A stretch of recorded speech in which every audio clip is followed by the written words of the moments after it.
যখন তাদেরকে সুসংবাদ দেয়া হয় মেয়ে সন্তান হয়েছে, তখন জল্লা ওয়াজহুহু মুসওয়াদ্দান ওয়া হুয়া কাযীম, মুখটা কালো হয়ে যায়।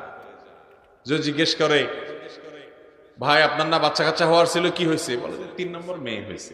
এই মেয়েদেরকে ভালো করে লালন পালন করলেন, শিক্ষা দীক্ষা দিলেন, দ্বীনি তারবিয়ত দিলেন এবং উত্তম পাত্রস্থ করে দিলেন, এ পর্যন্ত আপনি দায়িত্ব পালন করলেন। অথবা কোন কোন বর্ণনা আসছে শুধু মেয়ে না, কন্যা না, বোনও যদি হয়, আপনার আল্লাহ 2টা বোন দিয়েছে, আপনি বড় ভাই হিসাবে এই বোনগুলোকে লালন পালন করে শিক্ষা দিয়ে, তারবিয়ত দিয়ে, ভরণ পোষণ দিয়ে, আদর স্নেহ ভালোবাসা দিয়ে বড় করে উত্তম জায়গা পাত্রস্থ করে দিলেন। নবী করিম সাল্লাল্লাহু আলাইহি সাল্লাম এই ব্যক্তি সম্পর্কে কি বলেছে জানেন?